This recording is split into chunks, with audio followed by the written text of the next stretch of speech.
आखिर कब तक सहती, कब तक बेचती, जोर जुर्म सहती। इस आदमी ने जब से मैं इस घर में शादी करके आई हूँ, डांट फटकार कर उल्हानों तानों के अलावा कुछ नहीं दिया। शादी के शुरुआती दिन कुछ महीने ज़्यादा हुआ तो 1 साल तक प्यार से बात की, घुमाने फिराने ले जाते, सिनेमा दिखाते, मेला प्रदर्शनी ले जाते, मीठी मीठी प्यार भरी बातें करते, यहाँ तक कि अपनी माँ से भी बहस कर लेते। अगर मेरी साथ मुझे छोटी छोटी बातों पर टोकती तो पतिदेव अपनी माँ से कह देते, क्यों छोटी छोटी बातों पर घर की शांति भंग कर रही हो।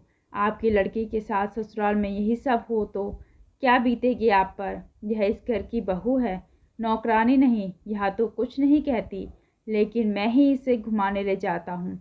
पढ़ी लिखी औरत है, बदलते समय के साथ आप नहीं बदल सकती, तो छोटी छोटी बातों पर टोका टाके करके घर में अशांति तो न फैलाए। सास को लगता होगा कि जोरू का गुलाम है बेटा। वे गुस्से में कुछ दिन तक बात न करती, बात करती तो भी इस तरह जैसे धीरे धीरे बातों से अपना गुस्सा निकाल रही हो। मुझे क्या करना, तुम खूब घूमो फिरो, लेकिन हद में। आस पड़ोस के घर में भी बहुएं हैं।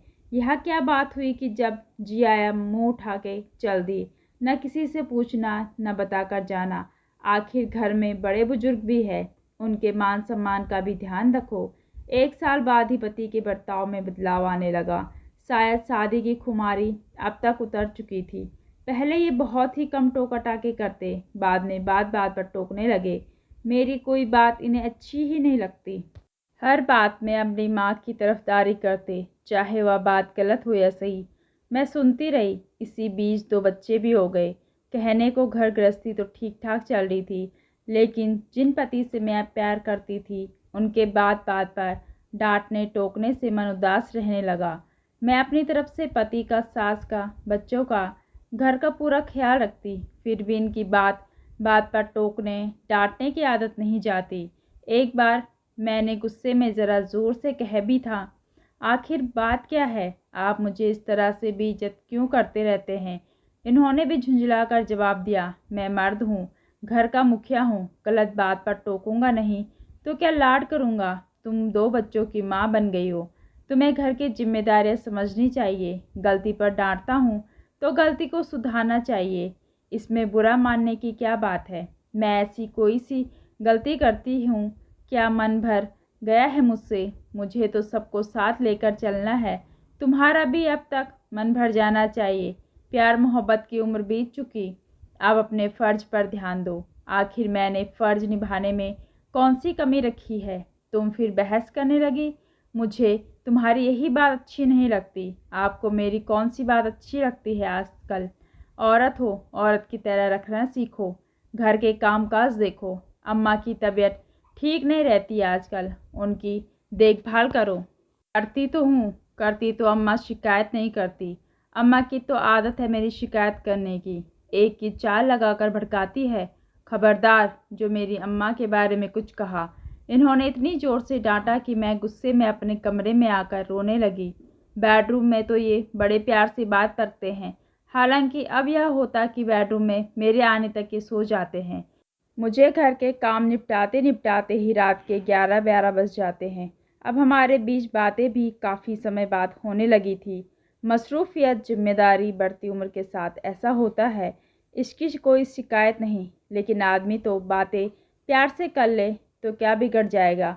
लेकिन पता नहीं क्यों आजकल मुझे देखकर इनका पारा चढ़ जाता है, खासकर दूसरों के सामने। ये दूसरे से तो अच्छी से तरह बात करेंगे, अपनी अम्मा से, बच्चों से, पास पड़ोस के लोगों से, घर आए रिश्तेदारों से, दोस्तों से तो इस कदर प्यार से बात करेंगे कि जैसे इन्हें गुस्सा आता ही ना हो, मानो ज़बान पर चाशनी चिपक जाती हो। लेकिन सुबह मैं थोड़ी देर से उठूं तो चिल्लाते हैं, तुम जल्दी नहीं उठ सकती, यह कोई समय है उठने का, अभी तक चाय नहीं बनी, चाय में चीनी कम है, कभी ज़्यादा है, खाने में नमक नहीं है, यह सब्जी क्यों बनाई। वही काम करती हो जो मुझे पसंद नहीं आता। न घर की साफ़ सफाई है, न बच्चों की तरफ ढंग से ध्यान देती हो।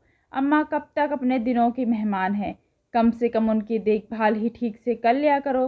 तुम्हें कपड़े पहनने का सलीका नहीं आता है, तुम्हें मेहमानों से बात करने का ढंग नहीं है।